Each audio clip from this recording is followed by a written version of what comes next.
Alright guys, good afternoon. Welcome to the channel. My name is Jared. The channel's name is Mazda BPK. Apologize for the wind noise. We're making our own wind back there because it's just really hot today. And what we're doing now is what I have in my hands is unobtainium. It is a vacuum harness for my brother's F250 with a Ford F250, also known as the 302, in it. And in its previous ownership, vacuum lines got savaged. So you have things like this, and this, and this, all over the engine, and it is causing chaos with the elementary computer that this thing has, an OBD1 computer, because this is a 93. And this sensor in particular is a manifold absolute pressure sensor, and it is critical that it takes a correct reading off vacuum from the vacuum source, which is buried here on top of the plenum. So what we're going to do in this video is we're going to try to rip all this junk out. We're going to put the correct one in. We're going to make a minor repair before we do that. We'll do that, and then based on the work we did in a previous video where we readjusted the big screw to what we think is the Goldilocks zone, we're going to see if she fires. If she does fire, does she run better than before? Okay, so I cut out, we had a damaged section right here, and this is PVC hardline.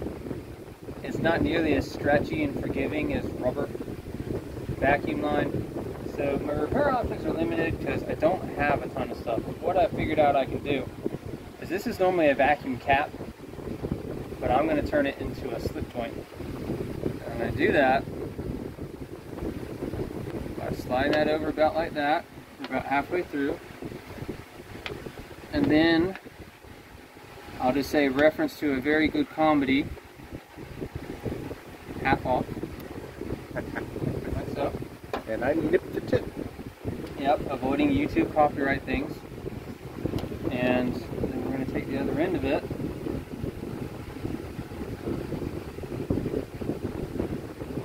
And we're going to wiggle that in. And we have a repair.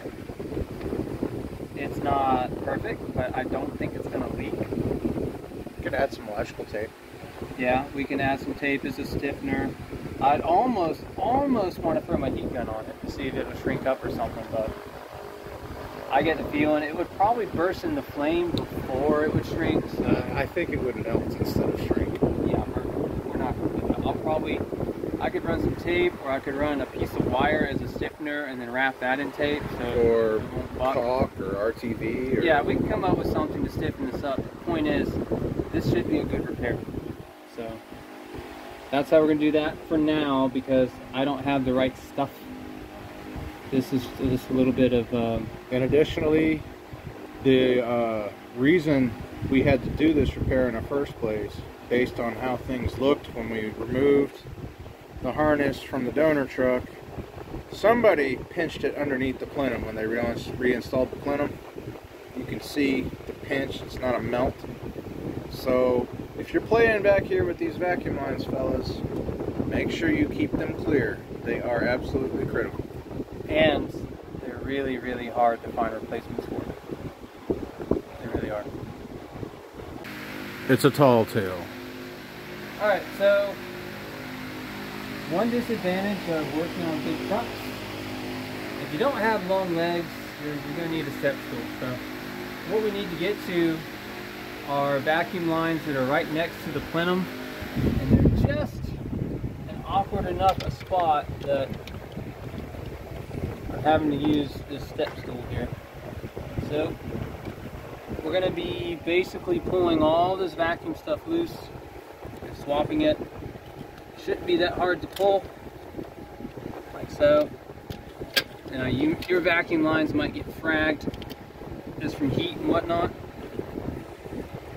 but hopefully not. There's that one. A lot of double connectors. That was barely connected. Alright, so we got a leg loose. And then we have the second leg here that actually goes to the vacuum source. As for your fuel pressure regulator, that could be some of your problems. Could be. Yeah, so in case you didn't know, this truck does run. It runs pig rich. You can feel your wallet getting lighter the very moment you bump the key. No kidding. Tried to drive it home. 30 minutes, burned 3/4 of the tank of fuel. One of 2 tanks, but still. And yeah, it didn't help that the brakes decided to go on strike, but It was a true adventure. I am sorry. For a different day. I'm sorry we did not film that, but we didn't have time. Nope. Alright, so yeah, see how this came apart as 2 separate lines? It's not supposed to be that way. It's all one big harness. And the reason why I did that is because somebody... See, custom vacuum right here. Isn't that beautiful? Yeah. So somebody decided it would be a grand idea to modify the EGR. This is a repair that we did to get this thing actually running halfway decently. But really, it's kind of an awkward repair. Much better to get the original stuff on there. I'm looking here. This is brake booster. Looks okay. This is kind of shot, so we probably need to replace that. Okay, goes into a thing. This goes into cruise control. So this has vacuum actuated cruise control. This is the brain box. You notice it's got a big diaphragm on one side. And it has a vacuum connection to the vacuum source here on the top of the plenum. I'm noticing that that line is pretty toasted. What I may do for now, since we don't have all the cruise control components, is I'm going to pull that off. I will cap that vacuum line so we don't have to worry about it being a leak. See how bad that hose is? Yeah. And then we'll see what happens.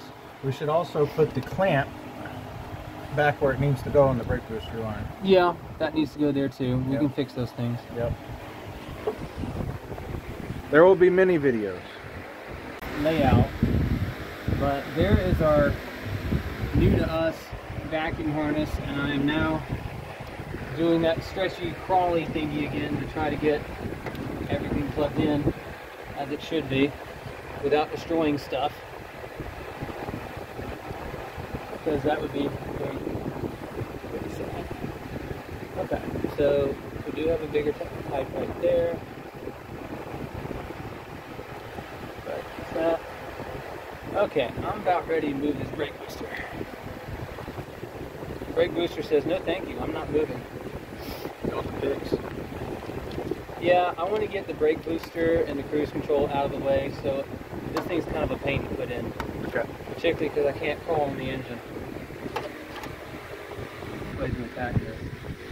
Really be better to come out of this way. Yeah, I'd move your step stool over here. Just watch out for this guy. Try to puncture your intestines for you. Try to give me a belly button.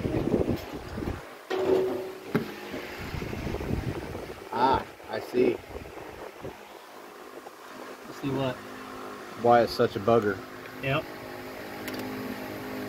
You viewers at home, we are playing with, let me see if I can get zoomed in here. This is stuck. So that brake booster line, you can just see the triple manifold. See the different diameters? So, and then that top line is for the cruise, like he was saying. That big line he's prying on right now is the brake booster vacuum source.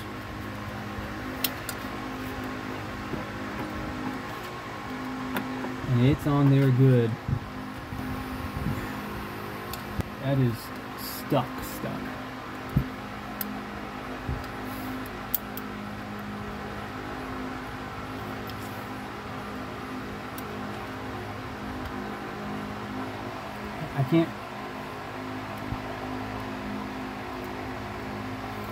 know, the barb's in the way. What? I mean, I can yank on it. Hang on. It'd probably hang on. Oh, you got it loose? Yeah. Give her a yank. Now he yanks. Oh. Beautiful. Twofer. Let's see. This is still okay. I'll replace it eventually. Yeah, this is kind of... I will be capping that. It's kind of shot. That went like that, so that one needs to cap. Red. Make sure it's snug. Yeah. I had a truck one time, carved. I capped off a bunch of vacuum leaks, you know, stuff that had been deleted. And then it backfired when I was driving. And all of a sudden it started running really awful. I pulled off into a gas station. It popped 3 or 4 vacuum caps off. Well, red's the one that's the closest to fitting, so.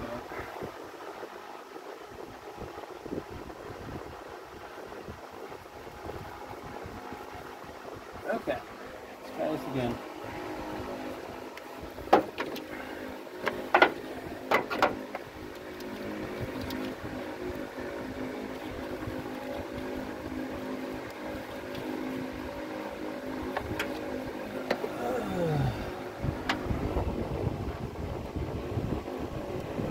Getting infinite before engine. Also, Ford, if you're watching this video, what were you thinking? Yeah, seriously. Okay. That looks good. So, that's the triple. And then the brake booster goes back. Yeah, or you run the brake booster. And what's that top left one? That's a very good question. Is that the manifold vacuum? The map sensor? No, this is the map.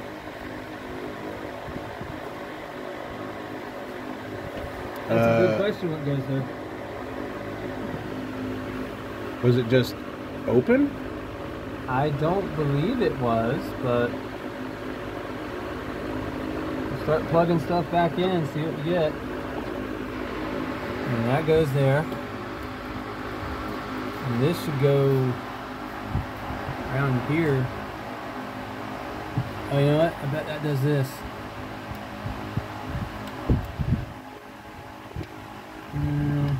No, that doesn't seem like it quite fits.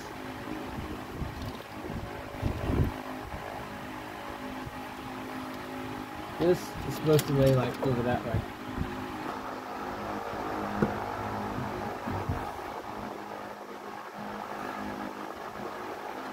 Yeah.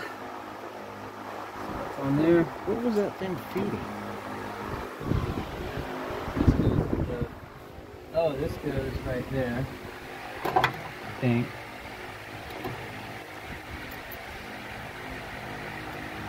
And that ended up back behind the plenum against the firewall. Yeah.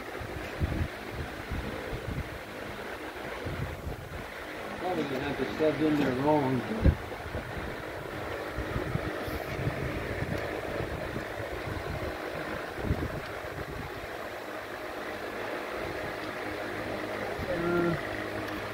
Here.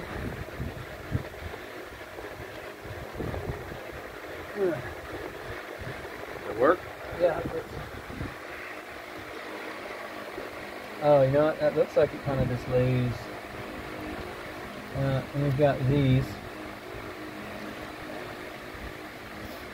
I'm going to kind of go up there.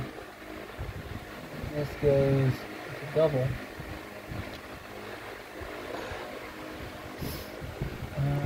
Did they change vacuum lines on us? I don't think so. I just think that I'm being a doofus, and as usual, we didn't take a photo, and I should have. Yeah. We always forget. We go to the yard and get all excited. Oh, okay, this goes here. Like that. Those go come down. Alright guys, I have finished swapping out this vacuum harness. I want to kind of point out where everything is. I didn't do that like I normally do. So this is for your HVAC right here. This is a one-way check valve. We had to make a repair, but there's a line that goes up to here to the vacuum source in the plenum. So you should only have one thing tapped off, and that's because we left our cruise control disconnected. We've got our brake booster back on. We have our 3-part vacuum connector here. One of those legs runs over here to the map sensor. And then if we come around to the passenger side of the vehicle, we do need to cap these off. They go to EGR things behind the plenum, and that's all been cut out, so we're gonna have to fix that another day. We can't do anything today. There's 2 double connectors that go down here, more EGR things. Fuel pressure regulator gets a connector right there, and that's about it, really. Check your PVC lines for cracks. So we're gonna cap these 2 EGR lines since we can't do anything about them, and then we're gonna fire this truck off and see if it runs better or tells us to pound sand or whatever. Alright, now that we've done the vacuum line replacement, we've readjusted the mix screw, fixed the air filter, we're gonna go ahead and crank it, see if it runs any better. So, Jordan, go ahead. They're not going to hear you, but the ignition column's shot, so he has to actually toggle the switch with a screwdriver currently. It's fun. I have a new steering column. We do. That's another day, though. All right, see what we get.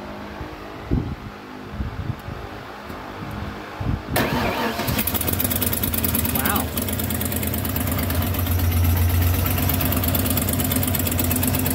You may want that.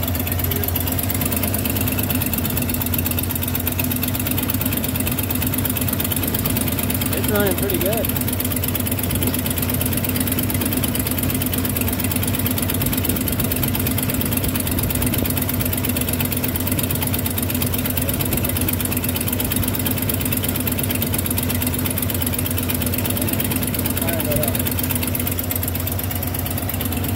So this is a much better start than we've ever had out of this thing.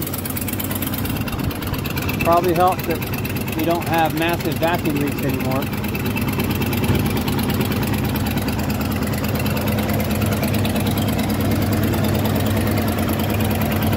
I want to shut it down so it gets too hot so we can do the fall.